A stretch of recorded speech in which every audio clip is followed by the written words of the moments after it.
Welcome, everyone, to the Christopher and Dana Reeve Foundation's Live Better series. I'm Rob Girth. I'm the Director of Digital Media here at the Foundation. Today, we are talking about sailing, and we're lucky enough to have an expert with us, which you'll meet him in just a minute. But some housekeeping first. We're going to have a question and answer period at the end, and we can use the chat feature, which you see there on your screen, or you can also call in, and we'll give you some more information on how to do that at the end, and be able to ask our guests and our hosts questions directly. But we'll do a little bit of the housekeeping part. We'll let Kevin, our operator, explain what the details are. Go ahead, Kevin. Thank you. Ladies and gentlemen, towards that period, it's going to be an open and interactive question and answer session.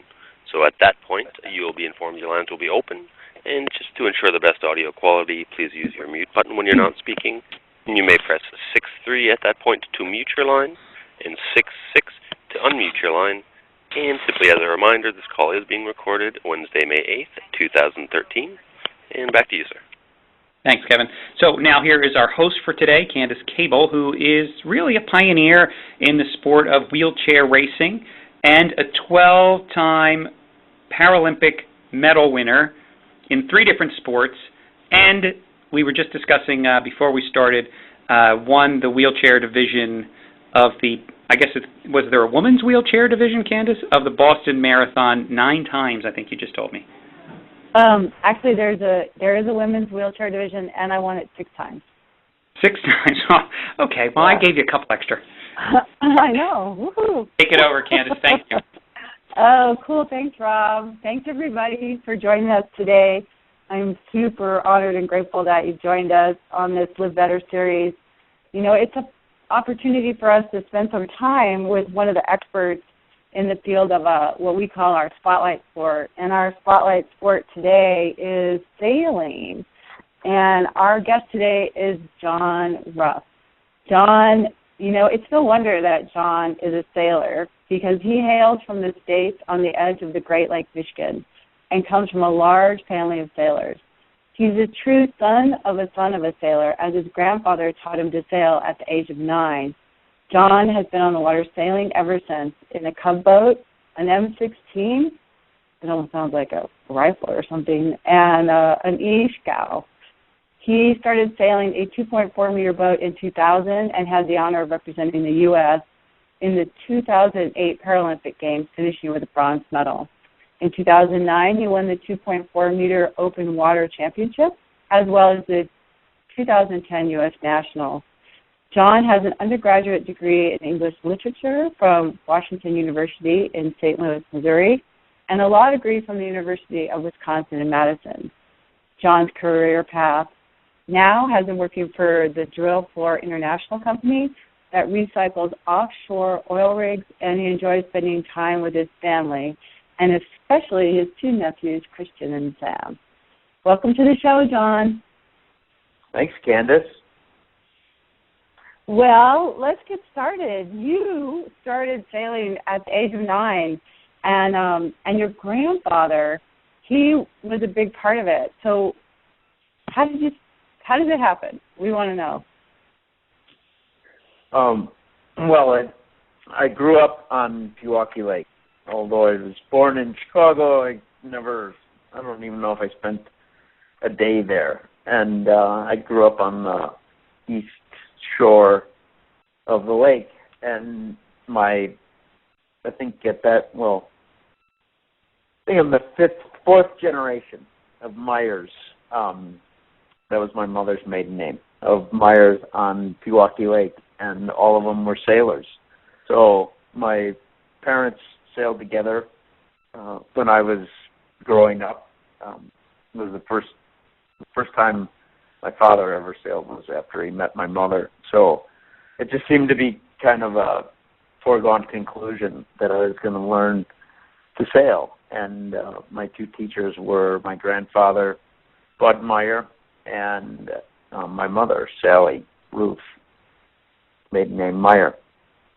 And that is a slide of the cub boat, which is, at the time, this is in the mid-70s, I guess, mid to late 70s. That was the only boat that was available in the area for kids to learn to sail. And this was an old one, a used boat that my parents got and for me when I was 9. And I started out skipping or helming the boat, which usually you start out as a crew, but that didn't kind of work out that way. So I got to sail the cub boat or the X boat, as other people call it, until I was 15, because you age out. And I guess 16 is when you age out, but you have to have had your birthday before a certain date for you to actually sail when you're 16. So at any rate, that was, I can remember I sailed with my sister. I sailed with like 4 other people in the cub boat. And when I was learning, they had these races on Tuesday night where you could sail with anyone. So I sailed with my mother, the one and only time she was physically on the boat. And she almost knocked out one of my front teeth and gave me a nice big bloody nose because we were winning the race, and she's a very, very, very competitive woman. And we were winning the race, and we were down at the leeward mark, and you have to take the whisker pole down, and she shoved the whisker pole right into my face, and I didn't have this great mark around him because there was blood everywhere, and she said, "What are you doing? You got to trim the sail." And then she looked back, and she was like briefly horrified because we were still winning the race. So, she just told me to shrug it off and let's go out, finish this race, which we did, and we won. So I think everything was all right. But, all right, 16 years go by, and the first new boat I ever had in my life was this M16 that is on the left on this slide. And it was a wonderful fleet, and it was. I got to sail that for I think 4 years, 4 years I think. And then I was able to get an E-Scow, and I had always wanted an E-Scow. That was kind of the boat that I knew I was going to sail from a very early age because my great-grandfather helped to design the boat. And it's really, it's the Ferrari or the Formula One of scow racing. On the M16, you only sail with 2 people. It's only 16 feet. And then the E-Scow, it's on the right there, is 28 feet, and you sail with 3 or 4 people. And it's significantly faster than an M16. So that was the boat that I sailed up until the accident. And I got out of the hospital in end of July in 99, and I went to sail my E-Scow, and I broke my femur in half. And so while I was waiting for my leg to mend, I was reading back issues of Sailing World. It's pretty much the only sailing magazine here in the country. And, I'm sure there's plenty others, but it's the one that a lot of the racing crowd reads. And I came across the 2.4 meter and the whole idea of the Paralympics, which was something that I never knew anything about until then. So all of the sailing that I had done prior to the 2.4 meter was always in, I would never call it an adaptive sailing program because there wasn't a fleet of disabled sailors. So 2000 was the first time I'd ever sailed in a fleet of Paralympic athletes. Well, I have a question about the E-Scow. Yeah. How fast does it go? An E-Scow can get to 20 knots pretty easy. Can you explain knots to me? I'm not a sailor. And a knot, I think it's about 1.4 miles an hour to every knot. So that's wow. like 25. Yeah, it's fast. It's a fast boat. Nothing like the ice boats we sail in the winter, but it is a fast boat on the water, and it's very responsive. So when you're going downwind and a puff hits, the energy is immediately transferred throughout the boat, and you just go forward a lot faster, a lot quicker. So it's a very cool boat. It isn't, there's a nice big fleet of them on Pewaukee Lake, and around the Midwest there is quite a few of them. So in one of the regattas, they had over 100 boats on the starting line, which makes for a very cool event. So you said your great-grandfather helped design the E-Scow, and so I'm guessing that your grandfather, who taught you to sail, must have sailed that boat quite a bit also. He did. He had an E-Scow, he had an A-Scow, and he also had a C-Scow. So, and he was your inspiration to wanting to sail the E-Scow? Yeah. He was quite a friend, and had a very amazing sailing career. And there's a picture that we have here on this side of you being able to share a victory with your grandfather. That must have been so rewarding for you and for him to be able to, move forward with the sailing. And was he around when you started into adaptive sailing? At the very beginning he was, yeah. And did he get to go to any of the events or be a part of the, your crew, so to speak? No, unfortunately, that wasn't able to happen. But he was able to be around when you started the adaptive sailing. So, and he saw it looks like you had a lot of competitions that you were successful with from these two pictures. Is that true? Yeah, we did well, both in the M16 and in the E-Scow. So he had a chance to visit or be part of a lot of trophy presentations, trophy dinners. And the photograph on the left that's race 6? It's race 5 or race 6 trophy for the Inland Championship, which is the biggest regatta in the M16 class. So it was down on Lake Delavan, which is about 2 hours south of Pewaukee, very close to Lake Geneva. And that that was the trophy, and you get to keep that trophy for a year, and then you have to send it back for the next year.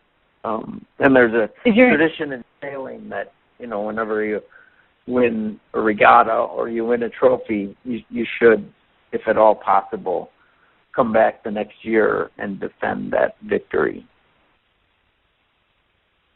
And is your name engraved on the trophy?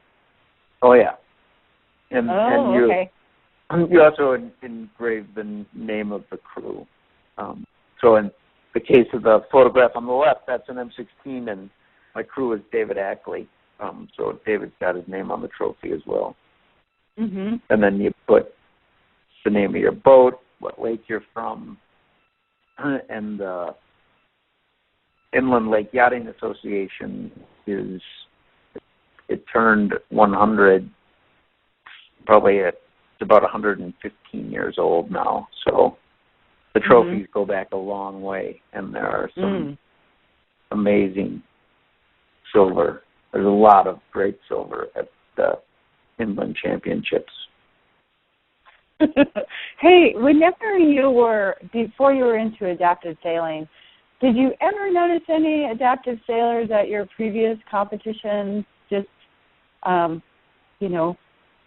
just there or being a part of the event?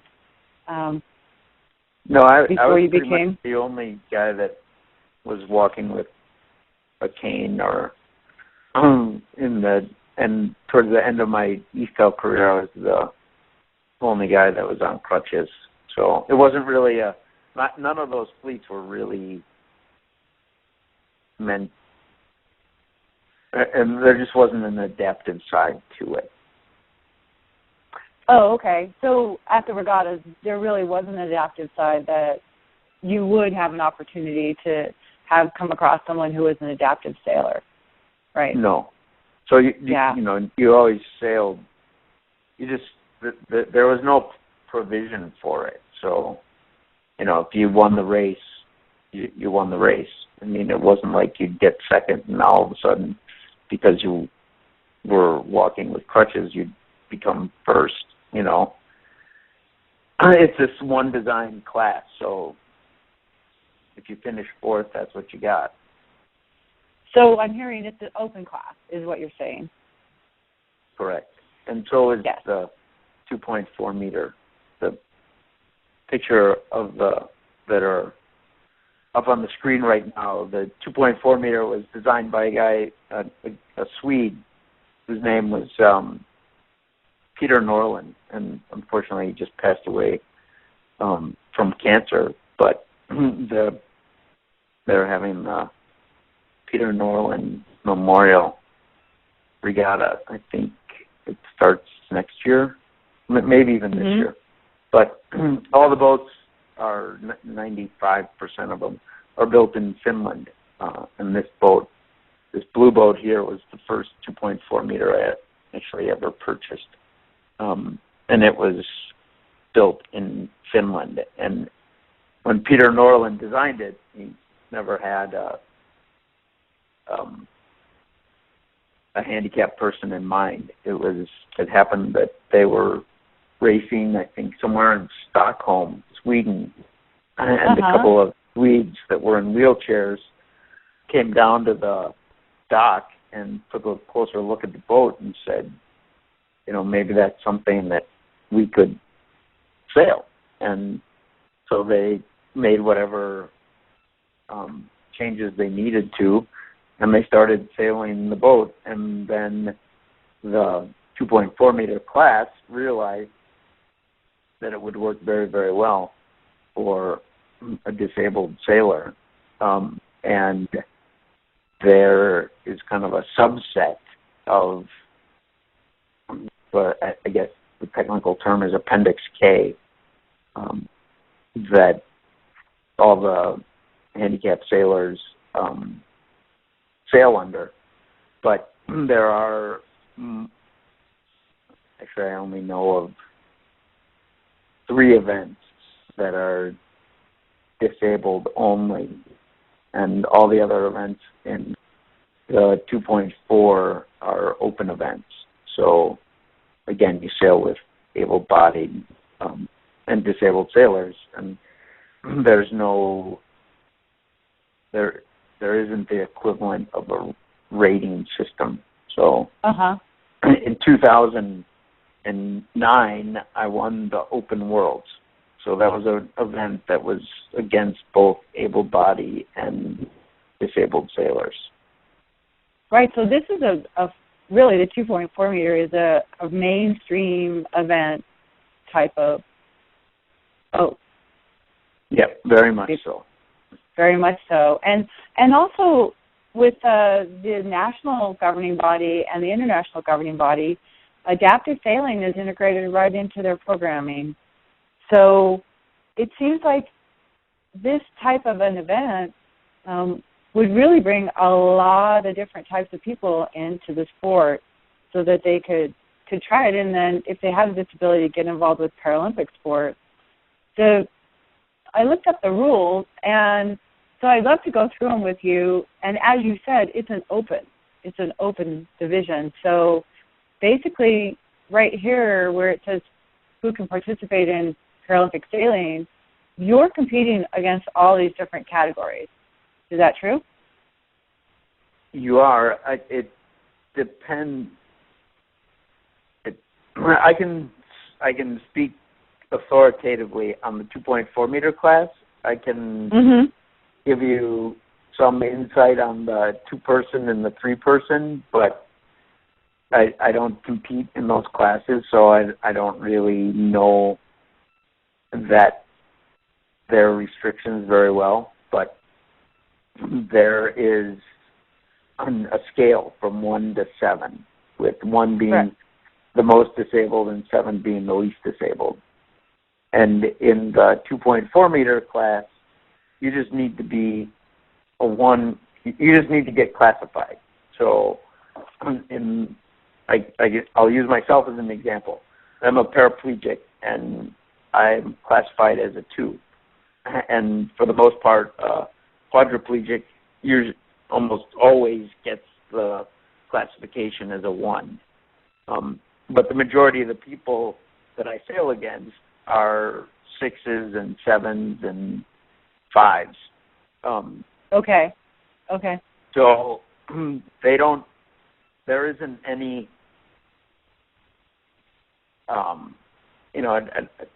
Candace, you've told me how in Paranordic skiing, there's, in their rating system, depending on your classification, you get more time.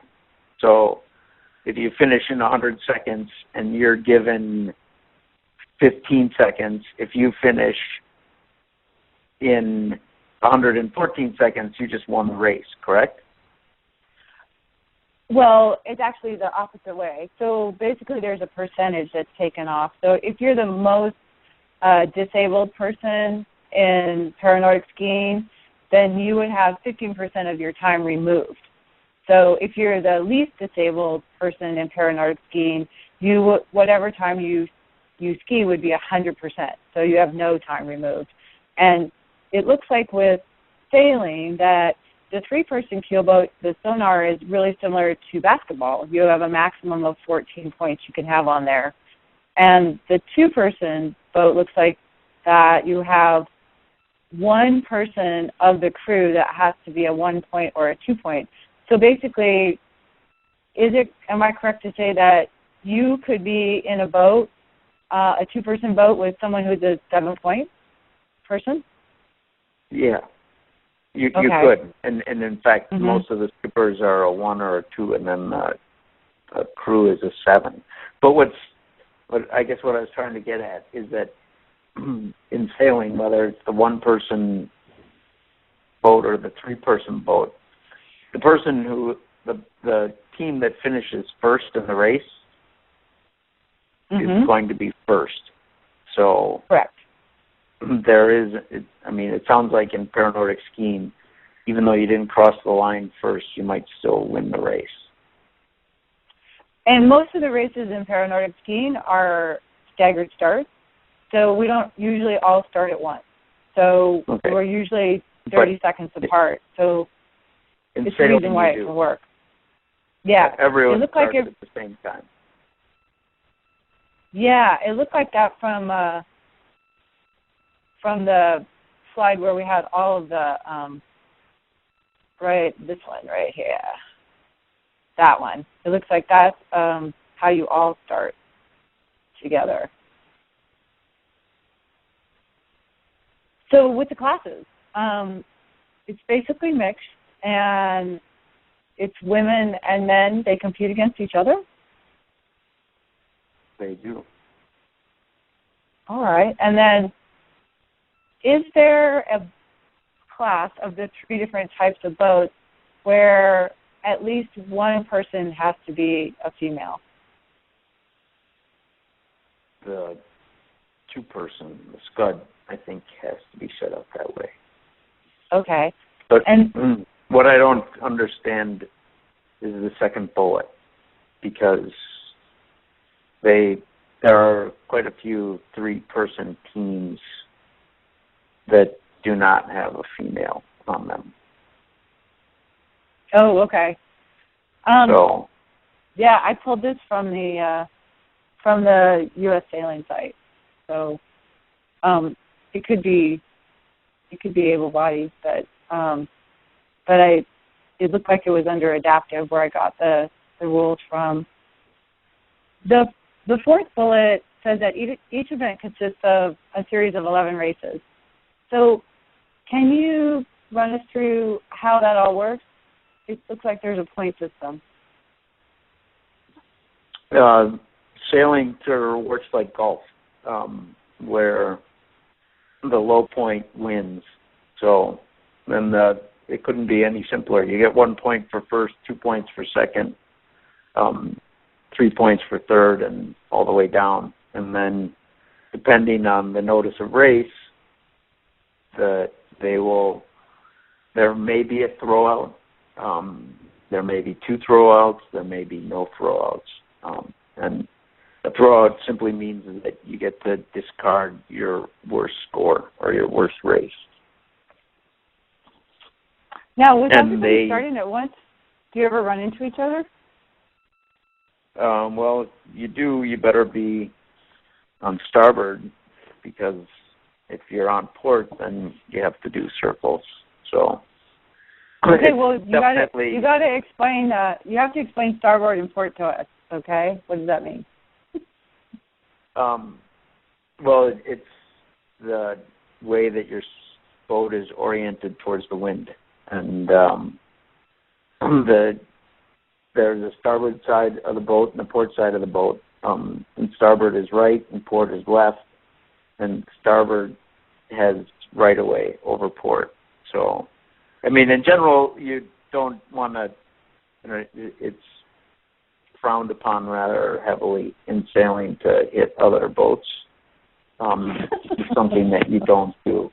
So, the rules are pretty specific about the idea that you're not supposed to hit another boat. Do you get any kind of penalty if you do? Yes. There's an on the water penalty. That depending on the class, it's either 1 circle or 2 circles that have to be done as quickly as possible after the incident has happened. And then, of course, if you damage someone else's boat and you're in the wrong, that you get to pay for the repair of that other person's boat. And then, of course. So the 3 different boats that are in Paralympic sailing, the 2.4 meter is the single-person boat that you use and have used. You want to give us a little rundown of the different boats? I have a picture of the 2.4 meter sailboat. And it looks like you sit way down inside of it. You just see the top of your head. Yeah, you do. I mean, you're pretty much just your neck and head that are above the cockpit. Some people sit a little higher than that, but for the most part, you're like this little tiny sailing head. And it's a very, very wet boat. I tell everyone that it's like being in the bathtub with the shower on. It is obnoxiously wet. What do you wear? I wear, more times than not, I wear a dry suit. Oh, a full dry suit. Okay. Yeah, at the games in China, I had to wear a dry suit because I had an open wound on my ankle. And all the doctors were very, very worried that if it got any water from the Yellow Sea, that it would get super infected and life would get really nasty really quick. So I had to wear a dry suit, and it was, 98 degrees. I think I dumped 6 bottles of water over my head during every race just to try and stay cool.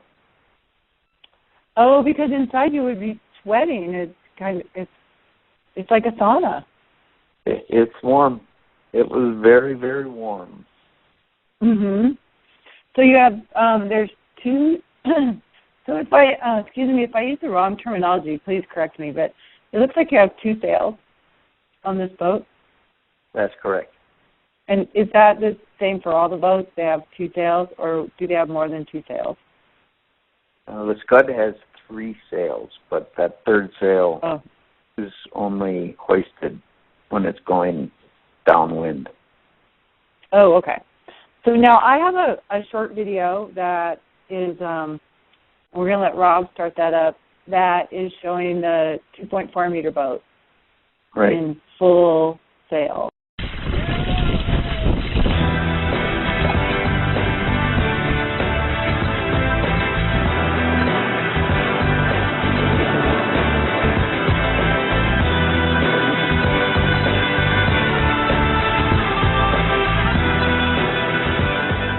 Tervetuloa aurinkoiseen Helsinkiin. Trained together for quite a while. We did. Before the games.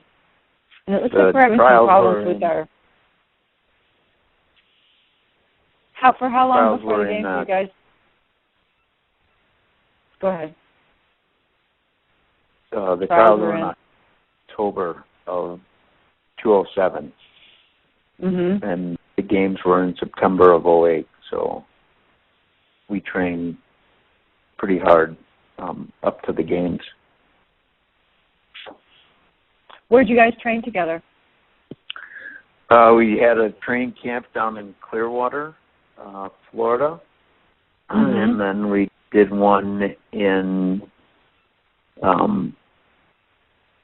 St. Pete, and then we did both in Florida. Right, and then we went up to Charleston,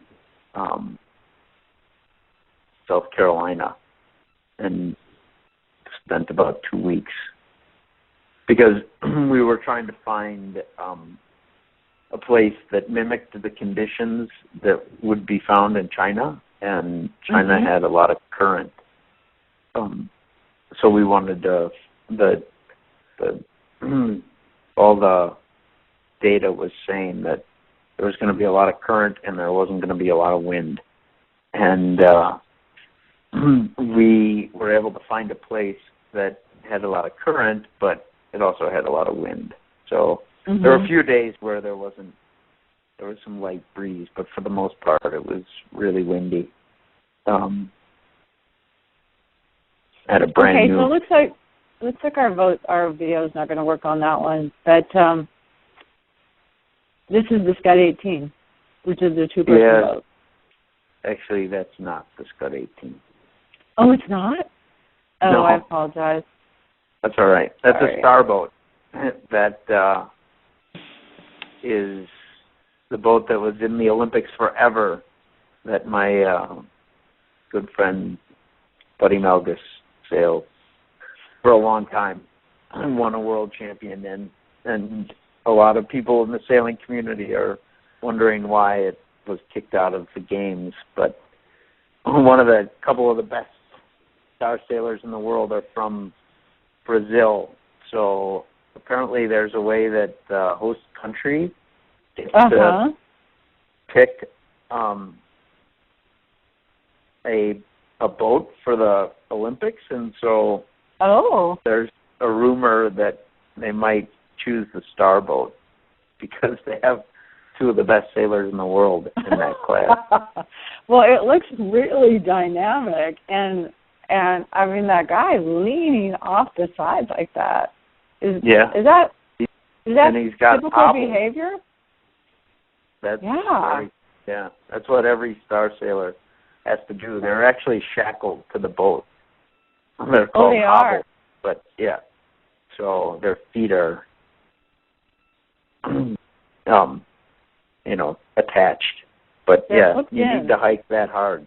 It's a boat that requires usually you have a really, really big crew. Like, these guys are 6'5", 6'6", 280 pounds, and then you have a skipper that's more in that 5'10" to 6 feet and maybe 200 pounds, but it's quite a boat. They're like our football players. All Candace, right, did I miss that cue? Sorry. Candace, did I miss that cue? You want to go back to it? I'll play it. Actually, we're going to play the next one in a second, so we'll just move forward with that, and if we have a little time, we can go back. Very good. But did I get this one right, John, with the sonar? You did. Yep. All right, 2 out of 3, yay. That is the sonar. Tell us a little bit about the sonar. It doesn't look like they're leaning way out. What'd you call that? Raking? Hiking. Hiking, thank you. It doesn't look like they're hiking on this one. No. This is the one that has 3 sails? This one only has 2 sails. Okay. The video that you're going to show next, the sonar was designed by a guy by the name of Bruce Kirby, who designed the Laser, which is one of the world's biggest classes.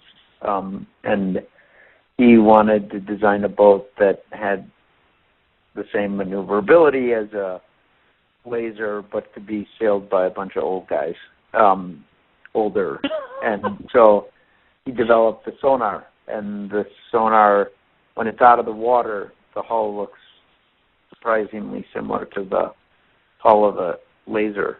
But at any rate, it was developed many, many years ago. And again, like the 2.4 meter, Bruce Kirby didn't have any idea of adaptive sailing when he designed it. So it was only after the fact that a lot of handicapped sailors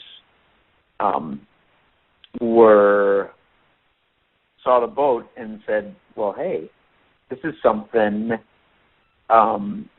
we can adapt and sail. So there's all different seats inside it. There are benches, but certainly one of the things that they did is under the adaptive sailing side of it, you can't sail with a spinnaker. So they go downwind with just a main and a jib. Whereas if you were to go to a sonar worlds, open worlds, I don't know if that's what they call them, but the sonar worlds, every boat would have a spinnaker. So. And what would the spinnaker do? The spinnaker is the sail that goes up when you go downwind. And it makes the boat go a lot faster. I mean, it's a lot of fun to sail with a spinnaker. But so you're saying if I hear you correctly, the adaptive sailors can't actually sail with the spinnaker on this boat. Right. Okay. That would be against the rules. But there are many adaptive sailors that go to the open worlds and sail with a spinnaker. It's just that if you're sailing disabled only, then no one can sail with a spinnaker.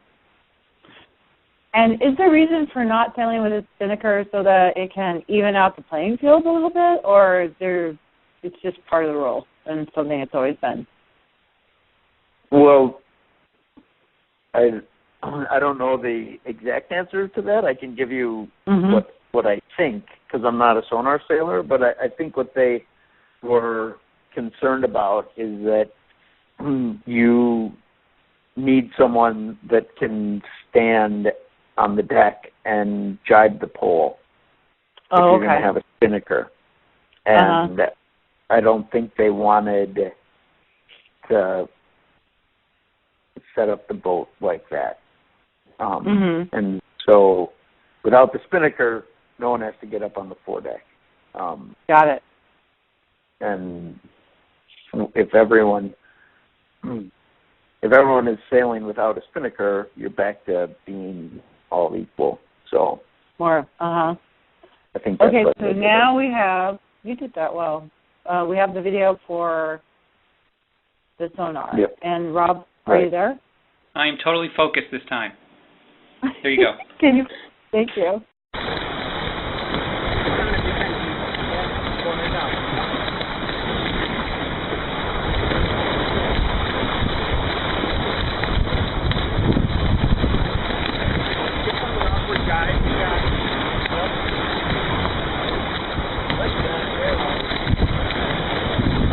You can go behind him. There you got him.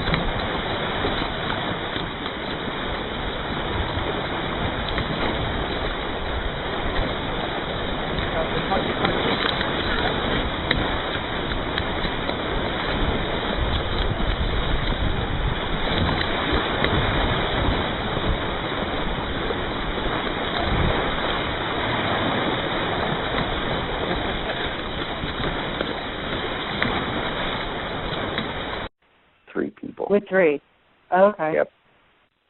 So, speaking of the adaptant side, it looks like you have a lot going on inside the, is it called the cockpit of the boat?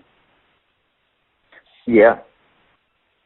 And there's multiple lines, it looks like, and they're all different colors. Did you, first and foremost, did you create a special seat to hold you in the boat securely, or is this something that comes with the boat? No, that was something that I built. The first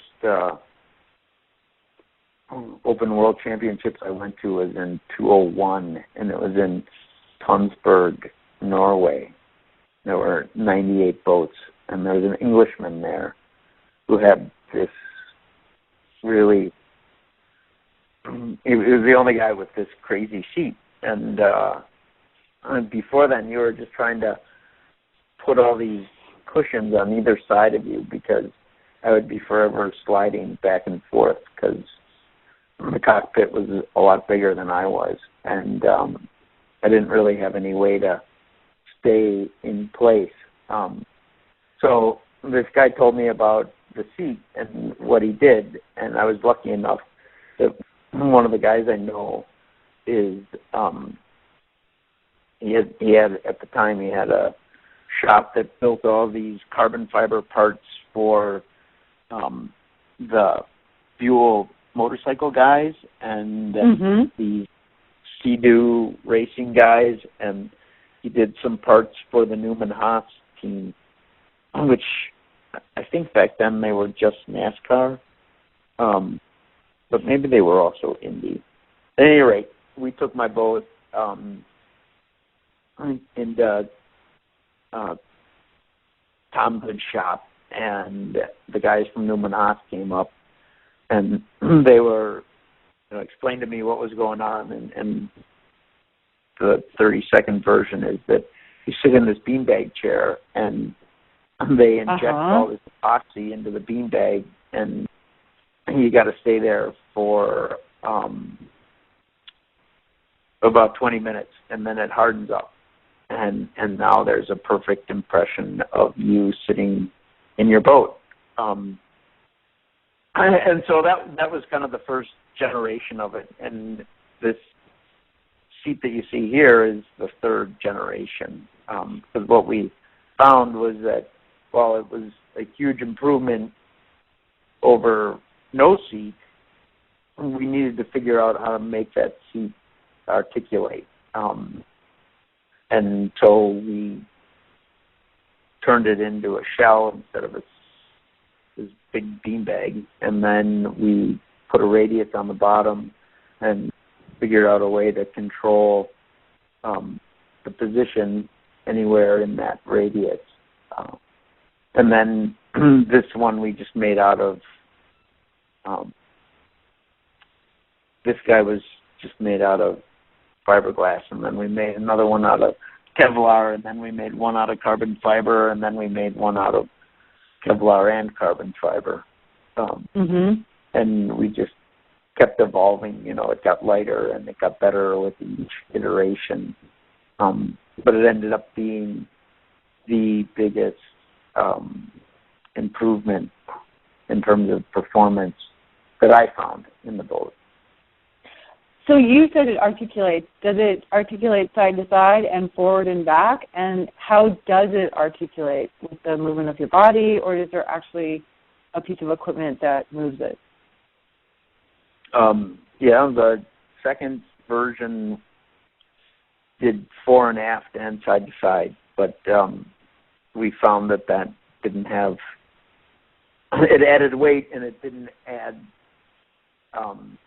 speed, so we lightened it up and it just goes from side to side, and there you can kind of see those orange lines in the behind the seat. Yeah, those are what control it, and then there are cleats on forward that you pull and release, and so you can, sometimes you want to be all the way over, sometimes you want to be half, sometimes you want to be, 3/4, and the system is set up so that you can change it at any time. So I'm looking at the inside of the cockpit here, and I'm seeing all kinds of lines and everywhere. How would someone who's quadriplegic be able to sail a boat like this? I think that one would be hard. Everyone that I've seen that is quadriplegic has really simplified the control systems. And so this control system that is personal to you. You created this control system because it's the way you like it, but someone quadriplegic would adjust it in a different way for the same type of boat? I think so. I think if I were quadriplegic, I would. I apologize, but I don't, know significantly. I don't know the details of the strength of the quadriplegic. I'm sure it's different with everyone, but some have triceps and some have biceps. So, depending on which direction you have strength, you'd have to create the system to allow you to do that. So if you only had triceps, you'd want to, I could envision there being a whole different method of controlling the boat. So the boat and all that it entails seems like you would really need a lot of support with this type of sport if someone wanted to get involved. For instance, you said that they raised the boats up out of the water in between events normally. And so it's making me think about how you would travel with your boat. And, I mean, with my skis, I just pack them in a ski bag and I put them on the plane with me. But when you travel with a boat and you're going from event to event, how do you do that? And how many people do you need to make that happen?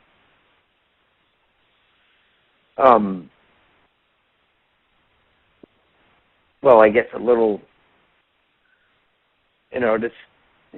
I've towed my boat out to Newport, Rhode Island many times. I've towed it down to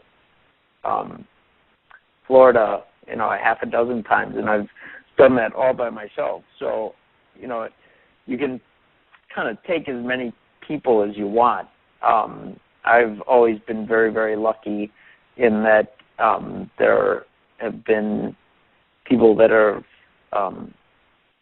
been willing to help out. So, to me, I don't think you could do a 2.4 meter without at least one other person. But I usually sail with two or travel with two boats. The trailer that's in that picture to the left can fit two boats. So in the case of these pictures, the guy on the left in the white hat, Jimmy Glick, he's the guy that helped design all the sails. And I've gone to a lot of regattas with him, and he sailed that blue boat that you saw a bunch of slides previous. And then Henry Coley, he's the guy that is the rigger and has rigged all my boats from the E-Scows to the 2.4s. He's been to a ton of regattas with me as well. So there have been a lot of times where the three of us have gone, and Jimmy and I have sailed, and Henry's been in the coach boat, or he brings down one of his ribs. And then you can see the two guys in the picture on the right are, the guy on the right is Pat Core, the guy on the left is Carl Horhawks, and both of them have sailed my other boat in an event. And the regatta where I won the Open World, Carl was second in the Open World, sailing my other boat. And Pat Core sailed in the Worlds there too. So, you know, usually I like to go to a regatta with one other person. And in the case of when we were training a lot, I would meet my coach, and the coach was also worked with the guys who built the boats in Finland. So he had a big trailer and carried a bunch of boats from regatta to regatta. So we just put my boat on that trailer, and then I'd meet the trailer and Marco, whether that was down in France or up in Germany or over in Finland or over in Norway or Sweden, and he was kind of in charge of bringing the boats and all the gear. So you wouldn't have to bring a boat. Would you bring your seat then? I've only had to bring my seat once, because the way I set it up is I had a boat that just stayed in Europe, and then I had a boat that was here in the States. And so I would just, and we had two seats. So once the boat, in the case of the boat in Europe, the boats are built in Europe, so it just stayed there. And so the only thing that I would bring is the sails. And then depending on the schedule, you know, there were a lot of times where all I brought was the clothes that I was going to wear, because we had transported all the gear ahead of time in a container. So how much does it cost to be able to compete in sailing the way you did with the boat in Europe and the boat in the States and creating an adapted seat? What kind of financing would someone need to be able to do that? A new 2.4 meter is around 10,000 euros, 12,000 euros, which is, I'm not sure what the exchange rate is right now. I think it's kind of started to go in our favor, but that's, I think, roughly around $1,200 or $12,000. And, you know, the seat is probably, I don't know, $4,000, maybe $5,000 when you're done doing the whole thing. And the suit of sails is, you get 3 jibs and 2 mains for every regatta. That's what you can measure in. And depending on how many regattas, you can usually, you know, one inventory can last for half a season. And an inventory, I think, is around $4,800. So it can get expensive, but you don't. And then your travel. Yeah. And then your travel. So this is a sport that if someone wanted to get into the Paralympic side of it, they would really need to create some financing. And if someone did want to get into the adaptive side of sailing, do you have any suggestions of places where they could go, or is it just ussailing.org where they have great resources? Yeah, I think U.S. Sailing has a couple of worthwhile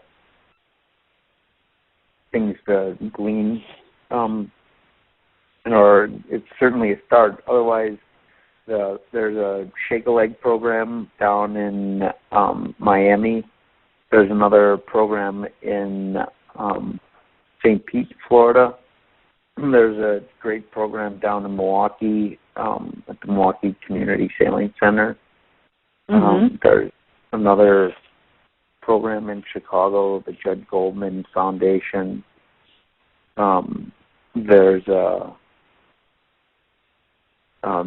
definitely a great program up in Newport, Rhode Island, which is a wonderful place if you're into sailing. That does an adaptive program.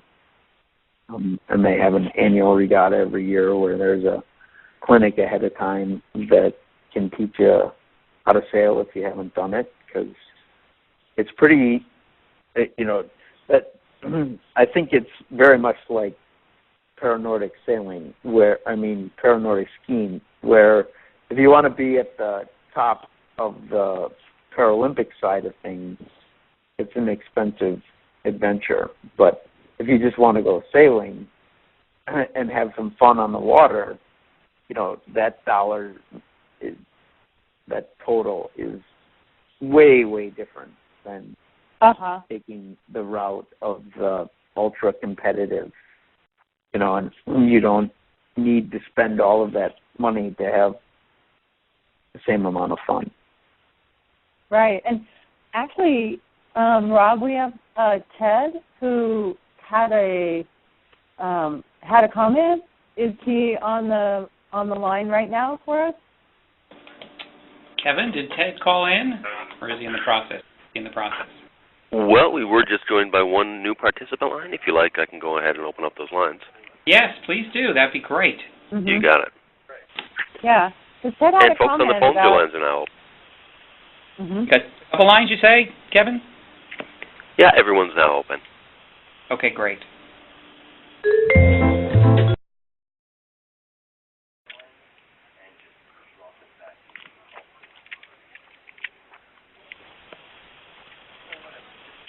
As a quad, I use a joystick, and other people use sip and puff. And are you familiar with that boat, John? I didn't. I just heard the sip and puff, and that's all I heard. I'm sorry. Well, the Liberty Access dinghy is something that Ted has used as a quad. And I'm wondering if you're familiar with that, and if there are any other kind of pleasure boats that you would recommend for someone who isn't interested in competition but would be interested in, just fun, pleasurable sailing. The first time I saw Liberty was up in Canada, and at that same event I saw Martin 16, and there's definitely, I saw a couple of sip and puff setups on the Martin 16, and the Scud 18 works with sip and puff as well. Hi, can you hear me? This is Ted. We can hear you. Go ahead, Ted. Okay, yeah. I raced up in Canada also at the at the Mobility Cup. I was up in Hamilton in 2011 racing the Liberty. The Liberty is the little brother to the Scud. It's made by the same company in Australia. And Ted, do you find that is a good boat for someone who's quadriplegic to be able to adapt? Yes, it's about 12 feet long. It has a very heavy centerboard, about 135 pounds, and you cannot swamp it or anything because of that. It's a single-person boat. It's got a main and a self-tacking jib. And it's got 2 rudders, so that you always, no matter how much you're heeled over, you got 1 rudder to get into the water. Where do you sail, Ted? I'm still a member of the Bay Area Association of Disabled Sailors, or BADS for short, out in San Francisco, but I'm currently living in Richmond, Virginia. Have you been able to sail in Richmond? No, there's not really any good sailing here. Now, the closest place is Chesapeake Regional Adaptive Sailing in Annapolis. It's CRAB, C-R-A-B Sailing, and that's in Annapolis, Maryland. And they sail I forget what they sail, but it's like a 3-person sailboat, adaptive. Out in Thank you, Ted. Out in San Francisco, they have the 3 sizes of the access dinghy, 2.3 and the 303, and then the Liberty. They got quite a fleet. They got 23 of them out there total. In San Francisco? In San Francisco, yes. Well, what we'll do is we'll get, and if you want to, you can send into the adaptive sports comment area about the resources that you mentioned, and we'll get some of the other resources up that John mentioned. Thanks, Ted. We really appreciate the comment. Yeah. And that area, just because you brought it up, Candace, is ChristopherReeve.org/sports. ChristopherReeve.org/sports will take you to the area Candace was talking about. And if you're just crazy about Candace like I am, you might want to read her blog, which appears at ChristopherReeve.org/life-after-paralysis, all one word. Well, okay, I think we're at the top of the hour, aren't we, Rob? Yeah, we're a little past that, so we might want to wrap it up. Well, thank you, Ted, for the comment. Thank you, John, so much for spending the hour with us and getting us up to speed with some adaptive sailing and information on Paralympic sailing and how you got involved with it. We really appreciate it. And thank you, everyone, for listening. Thank you. It was a lot of fun.